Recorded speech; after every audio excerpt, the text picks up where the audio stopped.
ಕುಂದಾಪುರ ತಾಲೂಕಿನ ಪತ್ರಕರ್ತರಿಗೆ ಈ ಒಂದು ಚಾತುರ್ಮಾಸ ಕಮಿಟಿಯ ಪರವಾಗಿ ಸ್ವಾಗತವನ್ನು ಕೋರ್ತಾ ಇದ್ದೇನೆ. ಬಹಳ ವಿಶೇಷವಾಗಿ ನಮ್ಮ ಬೆಳ್ತಂಗಡಿಯ ಕನ್ಯಾಡಿ ಶ್ರೀರಾಮ ಕ್ಷೇತ್ರ ಕನ್ಯಾಡಿ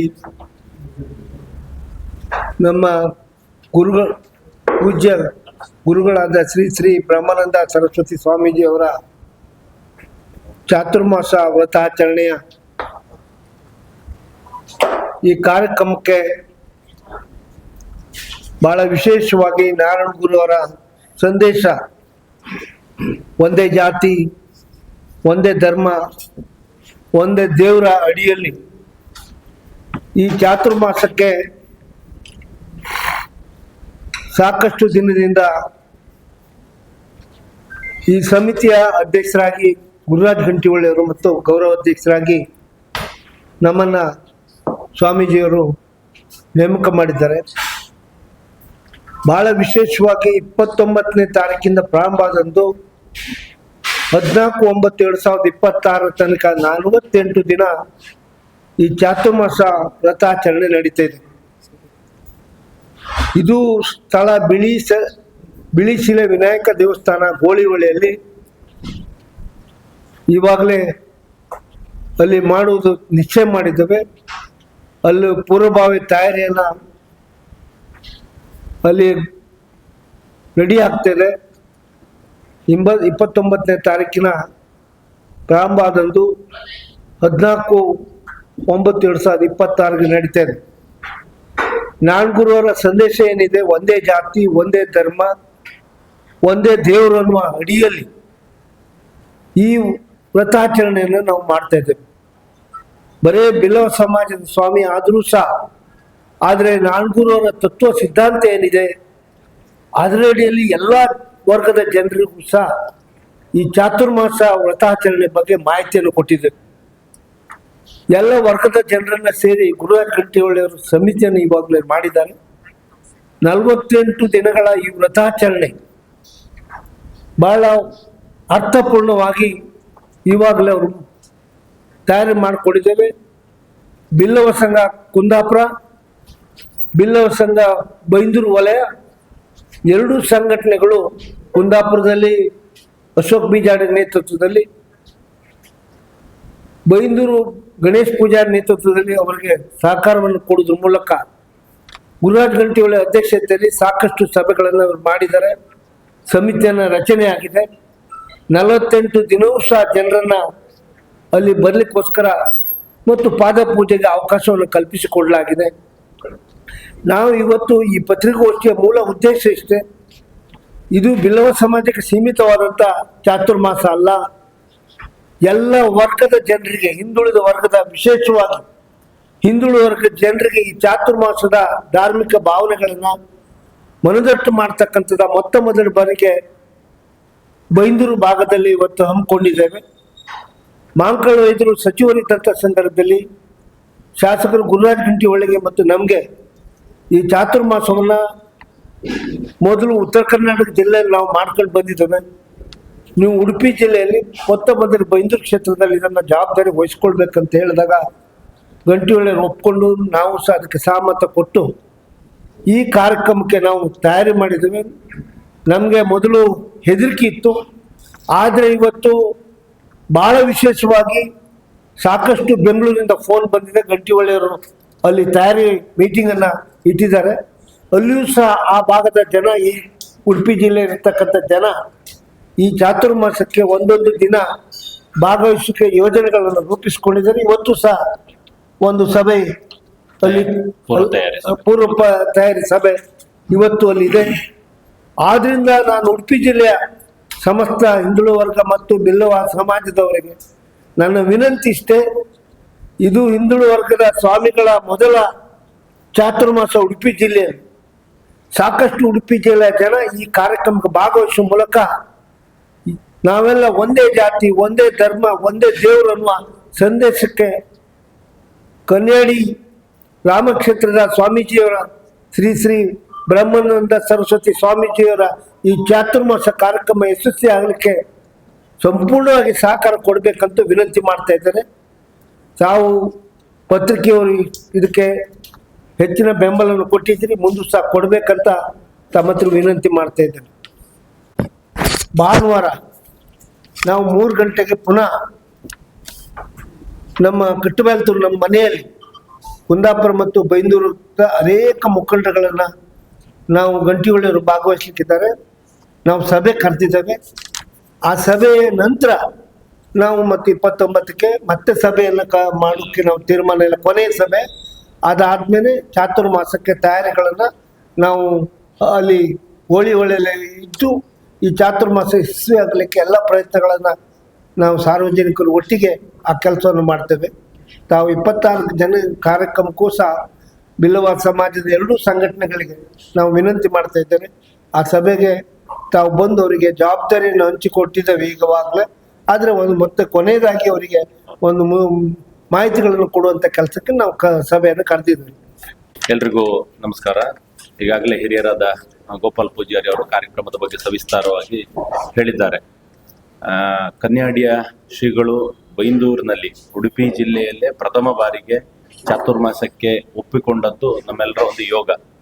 ನಮಗೂ ಸಹಿತ ಆರಂಭದಲ್ಲಿ ಮಂಕಾಳ ವೈದ್ಯರು ಗುರುಗಳು ಗೋಪಾಲ್ ಪೂಜಾರಿ ಅವರು ಮತ್ತು ನಮ್ಗೆ ಒಟ್ಟಾಗಿ ನೀವು ಒಟ್ಟಿಗೆ ಇದನ್ನು ಮಾಡಬೇಕು ಅಂತೇಳಿ ಹೇಳಿದಾಗ ದೇವ್ರ ಕೆಲಸ ಅಂತೇಳಿ ಹೇಳಿ ನಾವೆಲ್ಲರೂ ಖುಷಿಯಿಂದ ಒಪ್ಪಿಕೊಂಡಿದ್ದೆವು. ತಯಾರಿ ನಮಗೆ ಮೊದಲನೇ ಬಾರಿ ಚಾತುರ್ಮಾಸ ಈ ರೀತಿ ಇಡೀ ಎಲ್ಲ ಸಮಾಜದವರು ಒಟ್ಟಾಗಿ ಎಲ್ಲ ಗ್ರಾಮದವರು ಎಲ್ಲ ಬಾಂಧವರು ಒಟ್ಟಾಗಿ ಮಾಡ್ತಿರೋದು ಪ್ರಥಮ ಬಾರಿ. ಆದ್ದರಿಂದ ತುಂಬಾ ಜನರಿಗೆ ಚಾತುರ್ಮಾಸ ಅಂದ್ರೆ ಏನು ಅನ್ನೋ ಅಲ್ಲಿವರೆಗಿನ ಪ್ರಶ್ನೆ ಇರುವುದರಿಂದ ಹಿರಿಯರು ಹೇಳಿದಾಗೆ ಅದು ಎಲ್ಲರಿಗೂ ಕಲ್ಪನೆ ಇರಲಿಲ್ಲ. ನಮಗೆ ಮನಸ್ಸಿಗೆ ಇದೊಂದು ದೇವರ ಕೆಲಸ, ಇದೊಂದು ಧಾರ್ಮಿಕ ಕೆಲಸ, ಮತ್ತೆ ಇಡೀ ಕ್ಷೇತ್ರವನ್ನು ಒಂದು ಒಟ್ಟು ಮಾಡುವಂತ ಕೆಲಸ. ಇಂಥ ಕೆಲಸ ನಮ್ಮ ಕೈಗೆ ಸಿಕ್ಕಿರೋದು ನಮ್ಮೆಲ್ರಿಗೂ ಭಾಗ್ಯ ಅಂತ ಅಂದ್ಕೊಂಡಿದ್ದೇವೆ. ಸಂಪೂರ್ಣ ತಯಾರಿ ಮತ್ತೆ ಸಂಪೂರ್ಣ ಬೆಂಬಲ ಪ್ರತಿಯೊಬ್ಬರಿಂದನೂ ಬರ್ತಾ ಇದೆ. ನಮ್ಮ ಜೊತೆಗೆ ಹಿರಿಯರಾದಂಥ ನಮ್ಮ ಕ್ಷೇತ್ರದ ಹಿರಿಯ ರಾಜಕಾರಣಿ ಗೋಪಾಲ್ ಪೂಜಾರು ಗೌರವಾಧ್ಯಕ್ಷರಾಗಿ ಸಿಕ್ಕಿರುವುದರಿಂದ ಅವರು ಸಹಿತ ತಮ್ಮೆಲ್ಲ ಫಾಲೋವರ್ಸ್ಗೆ ಕಾರ್ಯಕ್ರಮದಲ್ಲಿ ಸಂಪೂರ್ಣ ತೊಡಗಿಸಿಕೊಳ್ಳಿ ಅಂತೇಳಿ ಕರೆ ಕೊಟ್ಟ ಪರಿಣಾಮ ನಮಗೆ ಪ್ರತಿ ಗ್ರಾಮದಲ್ಲಿಯೂ ಸಮಿತಿ ಮಾಡ್ಲಿಕ್ಕೆ ಹೋಗುವಾಗ 48 ಸಮಿತಿ ಮಾಡಿದ್ದೇವೆ, 48 ದಿನಕ್ಕೆ ಅಂತೇಳಿ ಹೇಳಿ ಎಲ್ಲ ಕಡೆಯಲ್ಲಿಯೂ ಒಳ್ಳೆ ಸ್ಪಂದನೆ. ಕಾರ್ಯಕ್ರಮದ ಜವಾಬ್ದಾರಿ ತಗೊಳ್ಳೋದು, ಅಲ್ಲಲ್ಲೇ ಒಂದಷ್ಟು ಸಂಕಲ್ಪಗಳನ್ನು ಮಾಡೋದು, ಕೆಲವು ಗ್ರಾಮದಲ್ಲಿ ಅಷ್ಟೂ ಮನೆಯಲ್ಲಿ ಪ್ರತಿದಿನ 48 ದಿನ ರಂಗೋಲಿ ಹಾಕೋತೇವೆ ಅಂತ ಹೇಳುದು, ಭಜನೆ ಮಾಡ್ತೇವೆ ಅಂತೇಳಿ ಹೇಳುದು, ಒಟ್ಟು ಧಾರ್ಮಿಕ ಕಾರ್ಯಕ್ರಮವನ್ನ ಮನಸ್ಸಿಗೆ ತಗೊಂಡು ಇಡೀ ಬೈಂದೂರು ಕ್ಷೇತ್ರದಲ್ಲಿ ಮಾಡ್ತಾ ಇದ್ದಾರೆ. ಶ್ರೀ ಮೂಕಾಂಬಿಕೆ ಕ್ಷೇತ್ರ ಕೊಲ್ಲೂರು ಅನ್ನೋದು ಬೇರೆ ಬೇರೆ ಜಿಲ್ಲೆಗಳಲ್ಲಿ ಇರುವವರೆಲ್ಲರಿಗೂ ಗೊತ್ತಿದ್ದು, ಅವರು ಇಲ್ಲಿ ಚಾತುರ್ಮಾಸ ಆಗುವುದನ್ನ ಒಂದು ರೀತಿಯಲ್ಲಿ ಡಬಲ್ ಖುಷಿ, ಗುರುಗಳ ಆಶೀರ್ವಾದ ತಗೊಳ್ಳೋದು ಮತ್ತು ದೇವಿ ದರ್ಶನಕ್ಕೆ ಬರುವುದು ಅನ್ನೋ ರೀತಿಯಲ್ಲಿ ಬೇರೆ ಬೇರೆ ಕಡೆಗಳಲ್ಲಿ ಮಾತಾಡಿಕೊಂಡು ಬರ್ತಾ ಇದ್ದಾರೆ. ನಿನ್ನೆ ಗೋಪಾಲ್ ಪೂಜಾರಿ ನಿಶ್ಚಯ ಮಾಡಿದಂತೆ ಮೈಸೂರಿನಲ್ಲಿ ಮತ್ತು ಬೆಂಗಳೂರಿನಲ್ಲಿ ಪೂರ್ವ ತಯಾರಿ ಸಭೆಗೆ ನಾನು ಹೋಗಿದ್ದೆ. ಅಲ್ಲಿಯ ಈಡಿಗ ಸಮಾಜ, ಅಲ್ಲಿಯ ಗುರುಗಳ ಭಕ್ತರು ಎಲ್ಲರೂ ಸಹಿತ ಸಭೆಯನ್ನು ತುಂಬಾ ಚೆನ್ನಾಗಿ ಮಾಡಿಕೊಟ್ಟಿದ್ದಾರೆ. ಎಲ್ಲರೂ ಸಹಿತ ಅವ್ರವ್ರ ದಿನಾಂಕಗಳನ್ನು ನಿಶ್ಚಯ ಮಾಡ್ಕೊಂಡಿದ್ದಾರೆ. ಮೊದಲನೇ ಬಾರಿಗೆ ಬೆಂಗಳೂರಿನಿಂದ ಹೊರೆಕಾಣಿಕೆ, ಅಲ್ಲಿರುವವರೆಲ್ಲರೂ ಸೇರಿ ಹೊರೆಕಾಣಿಕೆಯನ್ನ ನಿಶ್ಚಯ ಮಾಡಿದ್ದಾರೆ. ಮೈಸೂರಿನಿಂದ ಮಾಡಿದ್ದಾರೆ, ಮುಂಬೈಯಲ್ಲಿ ಸಭೆ ಇಟ್ಟುಕೊಂಡಿದ್ದಾರೆ, ಹುಬ್ಳಿ ಧಾರವಾಡದಲ್ಲಿ ಸಹಿತ ಸಭೆ ಇಟ್ಟುಕೊಂಡಿದ್ದಾರೆ. ನಮಗೆ ಬೇಕಾಗಿರೋದು ಏನ್ ಕೇಳಿದ್ರೆ, ಒಂದು ಧಾರ್ಮಿಕ ಕಾರ್ಯಕ್ರಮ ಮಾಡ್ಲಿಕ್ಕೆ ಹೊರಟಾಗ ಗುರುಗಳ ಚಾತುರ್ಮಾಸ್ಯವನ್ನ ಮೈಮೇಲೆ ತಗೊಂಡು ಮನ್ಸಿಗೆ ತಗೊಂಡು ಮಾಡ್ತಾ ಇರುವಾಗ ಎಲ್ಲರ ಬೆಂಬಲ ಅನ್ನೋದು ನಮ್ಗೊಂದು ಖುಷಿ ಮಾಡಿದೆ. ಸೊ ಎಲ್ಲರೂ ಒಟ್ಟಾಗಿ ಕಾರ್ಯಕ್ರಮವನ್ನು ಮಾಡ್ತೇವೆ. ಸಮಾಜದ ಪ್ರತಿಯೊಬ್ಬರ ಸಹಕಾರ ಇರಲಿ. ವಿಶೇಷವಾಗಿ ಕುಂದಾಪುರ ಭಾಗದಲ್ಲಿ ಅಶೋಕ್ ಪೂಜಾರು ಮತ್ತು ಗೋಪಾಲ್ ಪೂಜಾರಿ ಅವ್ರ ನೇತೃತ್ವ, ಅದಾದ್ಮೇಲೆ ಕಿರಣ್ ಕೊಡ್ಗಿ ಅವರು ಎಲ್ಲಾ ಗ್ರಾಮಕ್ಕೂ ಅವ್ರು ನಿಶ್ಚಯ ಮಾಡಿದ ಸಭೆಗೆ ನಮ್ಮ ಕಾರ್ಯಕರ್ತರು ನಾವೆಲ್ಲರೂ ಜೋಡ್ಕೋತೇವೆ. ಧಾರ್ಮಿಕ ಕಾರ್ಯಕ್ರಮವನ್ನ ಒಟ್ಟಾಗಿ ಮಾಡೋಣ ಅಂತೇಳಿ ಹೇಳುವಂತ ಕರೆಯನ್ನು ಸಹಿತ ಮೊನ್ನೆ ಕುಂದಾಪುರ ಸಭೆಯಲ್ಲಿ ಕೊಟ್ಟಿದ್ದಾರೆ. ಸೊ ಈ ಮೂಲಕ ಇಡೀ ಉಡುಪಿ ಜಿಲ್ಲೆಗೆ ಗೋಪಾಲ್ ಪೂಜಾರು ಅಶೋಕ್ ಪೂಜಾರು ನೇತೃತ್ವವನ್ನ ಕೊಟ್ಟು ಕರೆ ಕೊಡ್ತಾ ಇದ್ದಾರೆ. ಹಾಗಾಗಿ ಇಡೀ ಜಿಲ್ಲೆ ಇದಕ್ಕೆ ಒಟ್ಟಾಗಬೇಕು. ಎಲ್ಲ ಶಾಸಕರು ಸಹಿತ ಬೆಂಬಲವನ್ನು ಕೊಟ್ಟಿದ್ದಾರೆ. ಯಾವ್ಯಾವ ದಿವಸ ಹೇಳಿ ನಾವೇನೇನ್ ಮಾಡಬೇಕು ಹೇಳಿ ಅನ್ನುವಂಥ ಮಾತನ್ನ ಹೇಳಿದ್ದಾರೆ. ಅಲ್ಲಿ ಬಿಳಿಶಿಲೆ ವಿನಾಯಕ ದೇವಸ್ಥಾನದ ಅಧ್ಯಕ್ಷರಾದಂಥ ಶಿವರಾಜ್ ಪೂಜಾರು ಸಂಚಾಲಕರಾಗಿದ್ದು, ಬೈಂದೂರಿನ ಬಿಲ್ಲವ ಸಮಾಜದ ಅಧ್ಯಕ್ಷರಾದಂಥ ಗಣೇಶ್ ಪೂಜಾರಿ ಅವರು ಮತ್ತೆ ಅಶೋಕ್ ಪೂಜಾರಿ ಅವರು ಇಬ್ಬರು ಪ್ರಧಾನ ಕಾರ್ಯದರ್ಶಿಗಳಿದ್ದಾರೆ. ಸಂಘಟನೆ ಸಹಿತ ತುಂಬಾ ಚೆನ್ನಾಗಿ ಆಗ್ತಾ ಇದೆ. ಸೊ ಇದೆಲ್ಲವೂ ದೇವರ ಕೆಲಸ ಆದ್ರಿಂದ ಬಹುಶಃ ಇಷ್ಟು ಸ್ಮೂತ್ ಅಲ್ಲಿ ಆಗ್ತಿದೆ ಅಂತ ಅಂದ್ಕೊಳ್ತಿದ್ದೇವೆ. ಎಲ್ಲವನ್ನು ಮರೆತು ಗುರುಗಳ ಕಾರ್ಯಕ್ರಮ ಮಾತ್ರ ಚೆನ್ನಾಗಿ ಆಗ್ಬೇಕು ಅನ್ನೋ ಒಂದು ಉದ್ದೇಶದಿಂದ ನಾವು ಹೋಗ್ತಾ ಇದ್ದೇವೆ. ಸೊ ನಿಮ್ಮೆಲ್ಲರ ಸಹಕಾರ ಪತ್ರಿಕಾ ಮಾಧ್ಯಮದ್ದು ಮತ್ತು ಇಡೀ ಜಿಲ್ಲೆಯ ಪ್ರತಿಯೊಬ್ಬರ ಬೆಂಬಲ ಇರಲಿ. ಇಷ್ಟು ದೊಡ್ಡ ಆತಿಥ್ಯದ ಕಾರ್ಯಕ್ರಮ ನಾವೆಲ್ಲರೂ ಒಟ್ಟಿಗೆ ಇದನ್ನ ಯಶಸ್ವಿ ಮಾಡೋಣ. ದೇವರ ಆಶೀರ್ವಾದ ಎಲ್ರಿಗೂ ಸಿಗಲಿ ಅನ್ನುವಂತ ಮಾತು ಹೇಳಿ ನನ್ನ ಮಾತು ಮುಗಿಸ್ತೇನೆ. ನಮಸ್ಕಾರ. ಕೆಲಸ ಮಾಡ್ತಾರೆ, ಅವರು ಗರ್ಭಗುಡಿ ಒಳಗೆ ಹೋಗಿ ನಿತ್ಯ ಪೂಜೆಯನ್ನ ಮಾಡ್ಲಿಕ್ಕೆ ಇರ್ತದೆ, ಮಾಡಿದ್ದಾರೆ. ಅಲ್ಲಿನ ಭಟ್ರೆ ಅವರನ್ನ ಕರ್ಕೊಂಡು ಹೋಗಿ ಮಾಡಿಸಿದ್ದಾರೆ. ಸೊ ಆ ಭಟ್ರು ಸಹಿತ ಸ್ವಾಮೀಜಿಯ ಬಗ್ಗೆ ಭಾರಿ ಭಕ್ತಿ ಇರುವವರು, ಅದೆಲ್ಲ ಏನು ಸಮಸ್ಯೆ ಇಲ್ಲ, ಚೆನ್ನಾಗಾಗ್ತದೆ. ಗುರುಗಳ ಪಾದ ಪೂಜೆಗೆ ಅಮೌಂಟ್ ಮುಖ್ಯ ಇರುವುದಿಲ್ಲ, ಅಲ್ಲಿ ದಿನಕ್ಕೆ ಒಂದು 4 ಅಥವಾ 5 ಮಾತ್ರ ಮಾಡುವಂತ ಆಲೋಚನೆ ಇರುವಂತದ್ದು. ಉಳಿದವರು ಬರ್ತಾರೆ, ಹಾಗಾಗಿ ದಿನಕ್ಕೊಂದು 3 ಅಥವಾ 4 ಅಂತ ಇಟ್ಟಿದ್ದಾರೆ. ನಮ್ಗಿನ್ನು ಹಣದ ವ್ಯವಸ್ಥೆ ಅನ್ನುವಂಥದ್ದು ಅದರಲ್ಲಿ ಯೋಚನೆ ಮಾಡಲ್ಲ. ಕುಮಟದಲ್ಲಿ 25,000 ಹಿಂದೆ ಎಲ್ಲ ಆದಂತ ಚಾತುರ್ಮಾಸದಲ್ಲಿ ಪಾದ ಪೂಜೆಗೆ 25,001 ರೂಪಾಯಿ, 2,001 ರೂಪಾಯಿ, ನಮ್ಮಲ್ಲಿ ಆ ರೀತಿ ಇಲ್ಲ. 1,001 ಅಂತೆಲ್ಲ ನಿಶ್ಚಯ ಮಾಡಿದ್ದಾರೆ. ನಮ್ಮಲ್ಲಿ ಅದೇ ರೀತಿ ಮಾಡಬಹುದು ಅಂತ ಸಲಹೆ ಇದೆ. ಬಟ್ ಆ ರೀತಿಯಾದಂಥದ್ದು ಹಣದ ಆಧಾರಿತವಾಗಿ ಅನ್ನುವಂಥದ್ದು ಪದಪೂಜೆ ಇಲ್ಲ, ಇಲ್ಲ, ಇರುವುದಿಲ್ಲ. ಗುರುಗಳು ಎಲ್ಲರನ್ನೂ ಒಪ್ಪಿಕೊಂಡು ಹೋಗ್ತಾ ಇದ್ದಾರೆ. ವಿಶೇಷವಾಗಿ ಅವರು ಮಂಡಲೇಶ್ವರರು, ಮಹಾಮಂಡಲೇಶ್ವರರಾದ್ದರಿಂದ ನಾಗಸಾಧುಗಳು ಸಹಿತ ಅಲ್ಲಿ ಭಾಗವಹಿಸುವುದರಿಂದ ಅಲ್ಲಿ ಭಕ್ತಿಯೇ ಪ್ರಧಾನವಾಗಿರ್ತದೆ. ಉಳಿದದೆಲ್ಲವೂ ಸಹಜವಾಗಿ ಬರ್ತಾ ಇದೆ. ಅದು ವೆಹಿಕಲ್ ಒಂದೆಲ್ಲ ಏನಿರೋದಿಲ್ಲ, ಆಶ್ಚರ್ಯ ಇರ್ತದೆ. ಅದು ಈಗ ಪಕ್ಷ ಗಿಕ್ಷ ಮಧ್ಯೆ ಇಲ್ಲ, ಇದು ಧಾರ್ಮಿಕ ಕಾರ್ಯಕ್ರಮ ಎಲ್ಲ ಒಟ್ಟಾಗಿ ಒಂದು ಒಳ್ಳೆ ಸಂದೇಶ ಅಂತೇಳಿ ಹೇಳಿದ್ರೆ, ದೇವರ ಕೆಲಸ, ಕ್ಷೇತ್ರದ ಕೆಲಸ, ಅಭಿವೃದ್ಧಿ ಕೆಲಸ ಅಂತ ಹೇಳಿದಾಗೆಲ್ಲವೂ ನಾವು ಒಟ್ಟಾಗಿ ಯಾವುದೇ ಒಂದು ಇಶ್ಯೂವನ್ನ ಎದುರಿಸಿ ತೋರಿಸಿದ್ದೇವೆ. ಮತ್ತೊಂದು ಸ್ಪಷ್ಟತೆ ಅಂತ ಕೇಳಿದ್ರೆ, ಅವರು ತುಂಬಾ ಹಿರಿಯರು, 30 ವರ್ಷದಿಂದ 30-40 ವರ್ಷದಿಂದ ರಾಜಕೀಯದಲ್ಲಿರುವವರು ನನ್ನಂತವ್ರನ್ನ ನೋಡಿದ್ದಾರೆ. ಬಟ್ ನಾನು ಇಂಥದ್ದೊಂದು ಕಾರ್ಯಕ್ರಮ ಮಾಡ್ಬೇಕನ್ನುವಾಗ ಪೂರ್ತಿ ಬೆಂಬಲ ಕೊಟ್ಟು ಒಟ್ಟಿಗೆ ಹೋಗ್ತಾ ಇದ್ದೇವೆ. ಒಂದು ಸ್ಪಷ್ಟತೆ ಇದೆ. ಹಾಗಾಗಿ ಒಂದೆಲ್ಲ ಕೆಲ್ಲಿ ಅವಕಾಶ ಕೊಡ್ಲಿಲ್ಲ. ಅದಕ್ಕೋಸ್ಕರವೇ ಅವರು ಮನೆಯಲ್ಲಿ ಸಭೆ ಕರೆದಿದ್ದಾರೆ, ಮತ್ತು ವೆರಿ ಕ್ಲಿಯರ್ ಮಾಡ್ಲಿಕ್ಕೆ. ಜಿಲ್ಲೆಯಲ್ಲಿ ಸಹಿತ ಬೇರೆ ಬೇರೆ ಸಭೆಗಳನ್ನು ಮಾಡ್ತಾರೆ. ಮತ್ತು ಗುರುಗಳು ಪ್ರಧಾನ. ಮಂಕಳ ವೈದ್ಯರು ಅದನ್ನ ವೆರಿ ಸ್ಪಷ್ಟ ಹೇಳಿದ್ದಾರೆ. ಅಧಿಕಾರ ಇದ್ದಾಗ್ಲೂ ಇಲ್ದಿದ್ದಾಗ್ಲೂ ಗುರುಗಳು ಮತ್ತು ನಮ್ಮ ಧಾರ್ಮಿಕ ಕಾರ್ಯಕ್ರಮ ಯಾವತ್ತು ಬಿಡಬಾರ್ದು ಅಂತ ಹೇಳಿದ್ದಾರೆ. ನಾವು ಅದೇ ರೀತಿಯಲ್ಲಿ ಹೋಗ್ತಾ ಇದ್ದೇವೆ. ಬೈಂದೂರು ಕ್ಷೇತ್ರದಲ್ಲಿ ಇದನ್ನ ಯಾವುದ್ರ ಜೊತೆಗೂ ಕಂಪೇರ್ ಮಾಡುವಾಗಿಲ್ಲ. ಸ್ವಾಮೀಜಿ ಮುಖ್ಯವಾಗಿ ಸ್ವಾಮೀಜಿಯ ಫಾಲೋವರ್ಸ್ ಬಿಲ್ಲವರು ಹೆಚ್ಚಿರುವುದು ಸತ್ಯ. ಆದ್ರೆ ಒಮ್ಮೆ ಸ್ವಾಮೀಜಿ ಅಂತ ಆದ್ಮೇಲೆ, ಒಮ್ಮೆ ದೇವರು ಅಂತ ಆದ್ಮೇಲೆ, ಒಮ್ಮೆ ಗುರುಗಳು ಅಂತ ಆದ್ಮೇಲೆ ಅವರಿಗೆ ಯಾವುದೇ ಜಾತಿ ಇರುವುದಿಲ್ಲ. ನಾವು ಫಾಲೋವರ್ಸ್ ಅನ್ನೋರಲ್ಲಿ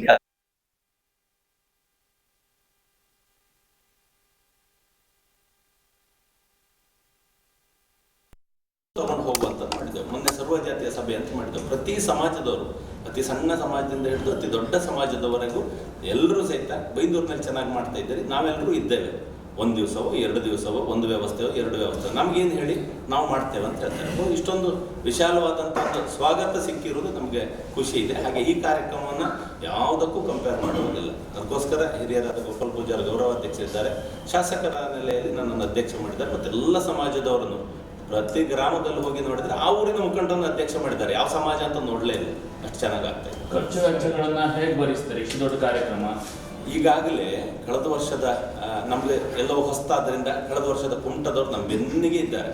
ಪ್ರತಿ ವಿಷಯವನ್ನು ಹೇಳ್ತಾ ಇದ್ದಾರೆ. ಅವರು ಹೇಳುವ ಪ್ರಕಾರ ಭಕ್ತರೇ ಅಲ್ಲಿಗೆ ತಂದು ಕಾಣಿಕೆಯನ್ನು ಕೊಡ್ತಾರೆ ಚಾತುರ್ಮಾಸಕ್ಕೆ. ಹಾಗಾಗಿ ಹಣದ ಕೊರತೆ ಅನ್ನುವಂಥದ್ದು ಆಗುವುದಿಲ್ಲ ಅಂತೇಳಿ ಹೇಳಿ. ಸೊ ಗುರುಗಳ ಭಕ್ತರು ಅನ್ನುವಂಥವ್ರು ಪ್ರತಿ ವರ್ಷ ಬಂದು ಹೋಗೋರು, ಚಾತುರ್ಮಾಸಕ್ಕೆ ಬಂದು ಹೋಗೋರಿದ್ದಾರೆ. ಆ ರೀತಿಯಲ್ಲಿದ್ದಾರೆ. ಮತ್ತು ಊರಿನಲ್ಲಿ ಈಗಾಗಲೇ ಬೆಂಗಳೂರು, ಮುಂಬೈ, ಬೆಂಗಳೂರಿನಲ್ಲಿ ಏನಾಗಬೇಕು, ನಾವಿದ್ದೇವೆ ಹೇಳಿ ಅಂತೇಳಿ ಹೇಳಿ. ನಮಗೆ ಚಾತುರ್ಮಾಸ ಚೆನ್ನಾಗಿ ಕಳೆದ್ರೆ ಸಾಕು, ಅಷ್ಟಕ್ಕೆ ಏನು ಬೇಕು ಅದನ್ನೆಲ್ಲವೂ ಹಿರಿಯರೆಲ್ಲರೂ ಒಟ್ಟಾಗಿ ಮಾಡುವಂಥ ವಿಶ್ವಾಸ ಸಿಕ್ಕಿದೆ. ನಿನ್ನೆ ಉದಾಹರಣೆ ಬೆಂಗಳೂರು ಸಭೆಯಲ್ಲಿ ಹೇಳಿದರು, ಒಬ್ಬರು ನಾನು ಕ್ಯಾಂಟರ್ ಕೊಡ್ತೇನೆ ಅಂತ, ರಮೇಶ್ ದೇವಾಡಿಗರು, ಗೋಪಾಲ್ ಪೂಜಾರ ತುಂಬ ಆತ್ಮೀಯರವರು, ಅವ್ರು ಹೇಳಿದರು ನಾನು ಕ್ಯಾಂಟರ್ ಕೊಡ್ತೇನೆ ಮಾಡಿ ಅಂತ. ಅದಕ್ಕೆ ಇನ್ನಿಬ್ರು ಹೇಳಿದರು, ಗಾಡಿ ಯಾವ ಕಾರಣಕ್ಕೂ ಅರ್ಧ ಹೋಗ್ಬಾರ್ದು, ತುಂಬಬೇಕಿದ್ರೆ ಏನಾಗ್ಬೇಕು ಕೊನೆಯಲ್ಲಿ ನಂಗೆ ಫೋನ್ ಮಾಡಿ ಅಂತಂದ್ರೆ, ನಿಮಗೆ ದೇವ್ರ ಕೆಲಸಕ್ಕೆ ಹೊರಟಾಗ ತುಂಬಿ ಬರ್ತದೆ ಅನ್ನೋದಕ್ಕೆ ಒಂದು ಹೇಳಿದ್ದು. ಸೊ ಕಾರ್ಯಕ್ರಮ ಚೆನ್ನಾಗಿ ನಡೀಲಿಕ್ಕೆ ಏನ್ ಬೇಕು ಅದಕ್ಕೆ ಸಮಾಜದ ಬೆಂಬಲ ಇದೆ. ಅಲ್ಲಿ ಇದೆಲ್ಲವೂ ಸಾರ್ವಜನಿಕರು ಮತ್ತು ಭಕ್ತಿಯಿಂದ ನಡೆದು ಹೋಗುವುದರಿಂದ ಭಕ್ತಾದಿಗಳ ಕೈಯಲ್ಲೇ ನಡೆದು ಹೋಗ್ತದೆ ಅಂತ ಹೇಳಿ ನಮಗೆ ಒಂದು ಧಾರ್ಮಿಕ ಭಾವನೆ ಚೆನ್ನಾಗಾಗ್ತಾ ಇದೆ. ಸಂಸ್ಕಾರದ ಬಗ್ಗೆ ಯೋಚನೆ ಮಾಡ್ತಾ ಇದ್ದಾರೆ ಜನ. ಇವ್ರು ಹೇಳಿದಾಗೆ ಹಿಂದುಳಿದ ಸಮಾಜದಲ್ಲಿ ಈ ರೀತಿ ಧಾರ್ಮಿಕ ಭಾವನೆಯನ್ನು ಸೃಷ್ಟಿ ಮಾಡ್ಲಿಕ್ಕೆ ಅಥವಾ ಎಚ್ಚರಿಸಲಿಕ್ಕೆ ಇದು ಉಪಯೋಗ ಆಗ್ತಾ ಇದೆ. ಮತ್ತು ಅದು ಉಳಿದೆಲ್ಲೋ ಭಕ್ತರು ನಡೆಸ್ಕೊಂಡು ಹೋಗ್ತಾರೆ. ಇದು 48 ದಿನದ ಕಾರ್ಯಕ್ರಮ. ಅಲ್ಲಿ ಒಂದೇ ಸಮಾಗಮದ ಸಭೆಗಳಿಗೆ ಬಂದ ಎಲ್ಲ ಸಮಾಜದ ಮುಖಂಡರುಗಳು ಸೇರಿ ಪ್ರತಿದಿನ ಭಜನೆ ಮತ್ತು ವಿಷ್ಣು ಸಹಸ್ರನಾಮ ಹೇಳುವುದು ಅಂತಾಗಿದೆ. ನೇರ ನಿಮಗೆ ಆ ರೀತಿ ಧಾರ್ಮಿಕ ಕಲರಲ್ಲಿ, ಧಾರ್ಮಿಕ ಬಣ್ಣದಲ್ಲಿ ಹೋಗ್ತಾ ಇರೋದ್ರಿಂದ ಬೇರೆ ಏನು ವಿಶೇಷತೆ ಇನ್ನೂ ನಮ್ಗೇನು ಸಲಹೆ ಬಂದಿಲ್ಲ. ಇದನ್ನ ನಾನು ಹೇಳಿದ್ದೆ ಈ ರೀತಿ ಮಾಡಬಹುದಾ ಅಂತ ಹೇಳಿ. ಅವರ ಮುಖಂಡರುಗಳೆಲ್ಲ ಇಲ್ಲ, ಎಲ್ಲರನ್ನೂ ಒಟ್ಟಿಗೆ ತಗೊಂಡು ಹೋಗುವ ಅನ್ನುವಂತ ಸಂದೇಶ ಹೇಳಿದ್ರಿಂದ ವಿಶೇಷ ಕಾರ್ಯಕ್ರಮ ಇನ್ಯಾರನ್ನೂ ವಿಶೇಷವಾಗಿ ಕಾಣುವಂಥದ್ದು ಅವ್ರು ಯೋಚನೆ ಮಾಡಲಿಲ್ಲ. ಯೋಚನೆ ಏನು ಮಾಡಿದ್ರು ಅದಕ್ಕೆ ಎಷ್ಟೊತ್ತಿಗೂ ಅವಕಾಶ ಇದೆ. ಕಾರ್ಯಕ್ರಮ ಮಾತ್ರ ಧಾರ್ಮಿಕವೇ ಹೆಚ್ಚು ಅಂತೇಳಿ ಹೇಳಿ ಹಿರಿಯರೇ ಹೇಳಿದ್ದಾರೆ, ಗೋಪಾಲ್ ಪೂಜಾರೇ ಹೇಳಿದ್ದಾರೆ. ಅದು ಉದ್ಘಾಟನೆ ಕಾರ್ಯಕ್ರಮವನ್ನ ಸ್ವಾಮೀಜಿಯೇ ನಿಶ್ಚಯ ಮಾಡಿದ್ದಾರೆ. ಎಲ್ಲರನ್ನು ರಾಜ್ಯದ ರಾಷ್ಟ್ರದ ಬೇರೆ ಬೇರೆ ಮುಖಂಡರನ್ನ ಅವ್ರು ಹೇಳಿದ್ದು ಮಾತ್ರ ಅಲ್ಲಿ ಪ್ರೋಟೋಕಾಲ್ ಅಲ್ಲಿ ಇದೆ. ಅವರು ನಿಶ್ಚಯ ಮಾಡಿದ್ದಾರೆ. ನಾವಿನ್ನೂ ಅದಕ್ಕಿನ್ನು ಇನ್ವಿಟೇಷನ್ ಕೊಡ್ಲಿಕ್ಕೆ ಇನ್ನು ನಮಗ್ ಸಮಯ ಆಗ್ಲಿಲ್ಲ. ಬಟ್ ಅವರು ನಿಶ್ಚಯ ಮಾಡಿದ್ದಾರೆ. ತಯಾರಿ ನಮ್ದು, ಕಾರ್ಯಕ್ರಮ ಗುರುಗಳದ್ದು. ಏನದು 40 ದಿನ ಮಾಡ್ತಾರಲ್ಲ ಎಲ್ಲ ಸ್ವಾಮೀಜಿ. ಅದು ಅದ್ರದ್ದು ಅವ್ರು ಹೇಳಿದ್ರು. ಅದು ಬಹುಶಃ ನೀವು ಚಾತುರ್ಮಾಸದ ಡೀಪಿಗೆ ಹೋದ್ರೆ ಚಾತುರ್ಮಾಸಕ್ಕೆ ವರ್ಗ ಗುರುಗಳ ಎದುರಿಗೆ ಕೇಳಕಂದ್ರೆ ನಮಗಷ್ಟು ನಾಲೆಜ್ ಇಲ್ಲ. ಒಂದು ಮಂಡಲ ಅವಧಿ 48 days ಅಂತ ಹೇಳಿದ್ರು. ಅದ್ರದ್ದು ಆ ನಾಲೆಜ್ ನಮ್ಮ ಹತ್ರ ನೀವು ಯಾವ ಶ್ಲೋಕ ಕೇಂದ್ರ ಗೊತ್ತಿಲ್ಲ, ಅದ್ರ ಹಿನ್ನೆಲೆ ಕೇಂದ್ರ ಗೊತ್ತಿಲ್ಲ. ಯಾರು ಕೇಂದ್ರ ಬೆಂಗಳೂರು ಎಂತ ಕೇಂದ್ರ, ಅದೇ ದೇವ್ರ ಕೆಲಸ. ಮತ್ತೆ ಇದಕ್ಕಿಂತ ಹೆಚ್ಚಿಗೆ ನಮಗೇನು ಗೊತ್ತಿಲ್ಲ. ದೇವ್ರ ಕೆಲಸ 48 ದಿವಸ ಅನ್ನದಾಸೋಹ ಮಾಡ್ತಾರೆ ಗುರುಗಳು ಅಂತ. 4 ತಿಂಗಳನ್ನು 2 ತಿಂಗಳಿಗೆ ಇಳಿಸಿರುವುದು. ಇದೆ ಬೇರೆ ಬೇರೆ ಮಠಗಳಲ್ಲಿ ಬೇರೆ ಬೇರೆ ಇದೆ. ಬಟ್ ಆರಂಭ ಆಗುದು ಮಾತ್ರ ಗುರು ಪೂರ್ಣಿಮೆ ದಿವಸವೇ ಎಲ್ಲಾ ಮಠದದ್ದು. ಮತ್ತೆಲ್ಲವೂ ಮಾಡ್ತಾರೆ. ಮತ್ ನಾವು ಸ್ವಲ್ಪ ಹಿಂದುಳಿದ ಸಮಾಜದವ್ರು ಮಾಡುವಾಗ ಎಲ್ಲರದ್ದು ಬೆಂಬಲ ಇರ್ಲಿ ಅಂತ ಹೇಳಿ ಹೇಳಿ.